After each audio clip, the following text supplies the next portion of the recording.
Well, at this time, let's bring in a military veteran, Awwal Abdullahi Aliyu. He joins us live via Skype for more on the security situation in the country. Thank you for joining us on TVC News at 10. Well, call it whatever name. Kidnapping, banditry, insurgency, whatever at all you call it, insecurity is on the rise. What exactly is going on?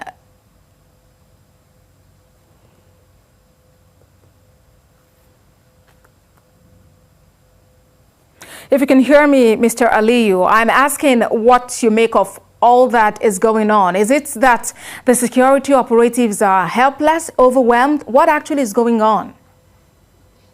No, it wouldn't be right to say that the security operatives are helpless. The security operatives cannot be helpless because they are trained to face whatever challenges that come their way. They are trained to actually overcome whatever challenges.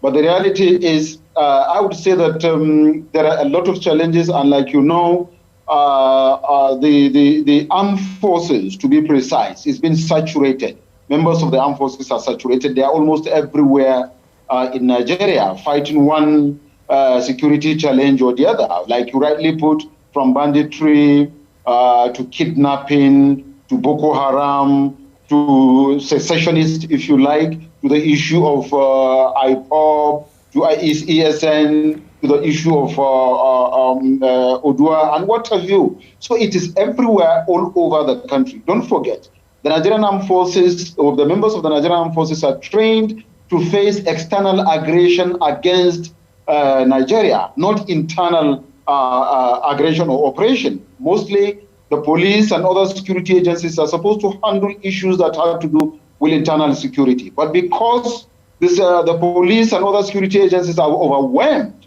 by the numerous security challenges and problems across the Federation, that was why the armed forces or members of the armed forces had to come in order to assist in fighting internal security. So ordinarily, I repeat, it is not the responsibility of the armed forces, but because the internal security fighters, the police and others, cannot withstand the pressure and the firepower of the security challenges we are having, that was why the armed forces are brought. And then, like you know, if you like, you can say overwhelmed. Well, to an extent, they are overwhelmed because they are everywhere. And then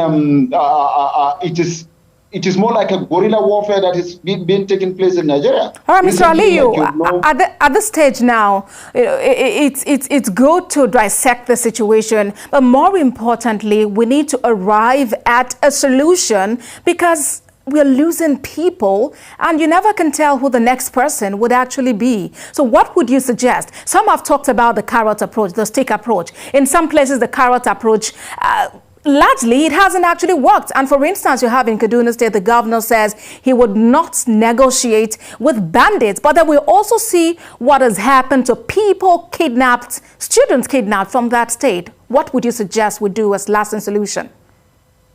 Well, the reality is I go with the Kaduna State governor and government. If you negotiate with bandits, you give them more powers, because when you negotiate, you pay them money, and a lot of money. And they use that same money to purchase more weapons to fight the government of the state or across the federation, and even infringing the national security. So it is not too good to say that you want to go negotiating with bandits, kidnappers, or Boko Haram members, or any insecurity problem. I don't think it's a wise decision. But then there should be a technically advanced method of ensuring that no life is lost, because every life is very, very precious, and it's also the responsibility of the government, both at the state and the national level, to protect lives and properties of the citizens of the state or that of the federation. So the government, both the government of the state and the government in the center, needed to synergize and come together along with the security agencies to work out modalities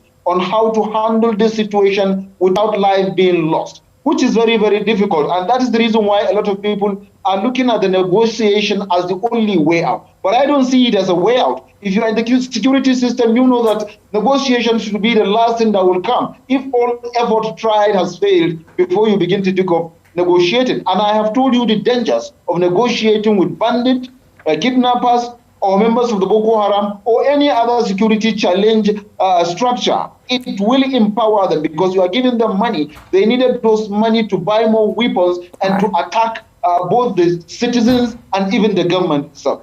Do you also ask of if there's any way out of this general security problem? If you are, like you asked me, I have 3 suggestions for the government. First is that the government needed to do a massive recruitment of able-bodied and patriotic Nigerians to give them technically and technologically advanced training on how to fight guerrilla warfare and any other security challenge that is coming. I repeat, massive recruitment of able-bodied patriotic Nigerians to receive technically and technologically advanced special training on how to fight guerrilla warfare. All right, Mr. Ali, I'd like you to quickly rush through the other 2 suggestions you have because we're running out of time. Yes, the other 2 suggestions is, as you are doing that, you also can bring out the members of the police and the civil defense to give them that special training the military are having, or special training on how to fight guerrilla warfare, technically and technologically kind of training, an advanced one for that matter. The third one is the need to create a sister security agency like the National Guard. Across the world, if you go to US, you go to other countries, you have the Special Guard, you have the National Guard. Those are supposed to be trained to face seriously internal security. Mr. Ali, I must sincerely appreciate you for your contributions on TVC News at 10. Military veteran Awwal Abdullahi Aliyu, thank you for joining us. Thank you very much.